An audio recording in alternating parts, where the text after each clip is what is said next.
السلام علیکم ورحمۃ اللہ وبرکاتہ۔ ہم میں سے بہت سے لوگ ایسے ہیں جو ازدواجی زندگی میں ابھی داخل ہو رہے ہیں، یعنی جن کی نئی نئی شادیاں ہو رہی ہیں۔ اگر کسی شخص کی شادی ہو اور وہ چاہتا ہے کہ اس کی بیوی ہمیشہ اس کی فرما بردار رہے، وہ اپنی بیوی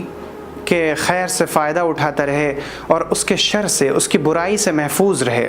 ظاہر سی بات ہے کہ ہر شخص میں کچھ نہ کچھ برائی ہوگی، کچھ نہ کچھ اس کے اندر منفی چیزیں ہوں گی۔ اگر وہ چاہتا ہے کہ اس کی اچھائی سے فائدہ اٹھائے اور برائی سے محفوظ رہے، تو کیا اس کے لیے کوئی دعا ہے؟ جی ہاں، اس کے لیے حدیث پاک میں ایک دعا ہے۔ حضرت عمرو بن شعیب اپنے والد سے اور وہ اپنے دادا سے روایت کرتے ہیں کہ پیغمبر صلی اللہ علیہ وسلم نے فرمایا کہ اگر تم میں سے کوئی شخص عورت یا خادم یا اونٹ سے فائدہ اٹھائے تو وہ اس کے سر کے اگلے بالوں کو پکڑ کر یہ دعا کرے۔ ظاہر ہے کہ اگر وہ خادم ہے یا بیوی ہے تو اس کے سر کے اگلے بالوں کو پکڑ کر دعا کرے گا، اور اگر وہ اونٹ ہے یا کوئی جانور ہے تو وہ اس کی لگام کو یا اس کی نکیل کو یا اس کی رسی کو پکڑ کر یہ دعا کرے، اللہم انی اسألک خیرہا وخیر ما جبلتہا علیہ، اے اللہ میں آپ سے مانگتا ہوں کہ تم مجھے اس کا خیر عطا فرما، اور اس کو آپ نے جن خیر پر پیدا کیا ہے وہ سارے خیر مجھے عطا کر دیجئے،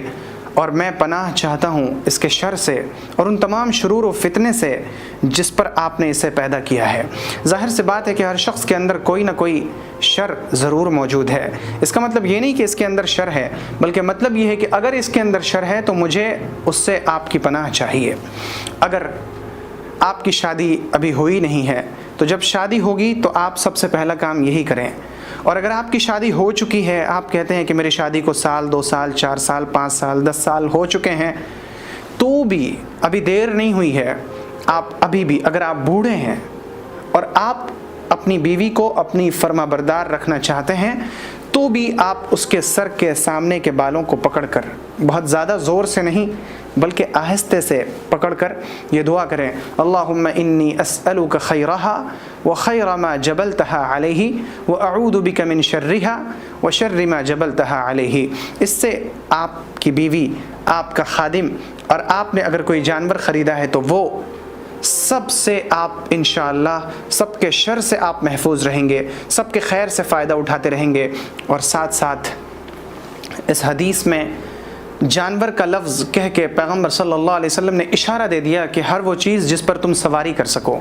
اگر آپ نے بائک خریدی، آپ نے کوئی کار خریدی، آپ چاہتے ہیں کہ آپ اس کے خیر سے فائدہ اٹھاتے رہیں، اس کے شر سے بچے رہیں، ایکسیڈنٹ ہو جانے سے، اس کے کسی نقصان سے، اس کے سامان کے ٹوٹ پھٹ جانے سے، تو پھر آپ اس گاڑی کو پکڑ کر، اس بائک کو پکڑ کر، اس کی سیٹ پر بیٹھ کر، اسٹیئرنگ ہاتھ میں لے کر یا ہینڈل ہاتھ میں لے کر آپ یہ دعا کر لیں، اللہم انی اسألک خیرہا وخیر ما جبلتہا علیہ واعوذ بک من شرہا وشر ما جبلتہا علیہ، تو آپ اس کے خیر سے فائدہ اٹھاتے رہیں گے اور آپ اس کے شر سے انشاءاللہ محفوظ رہیں گے۔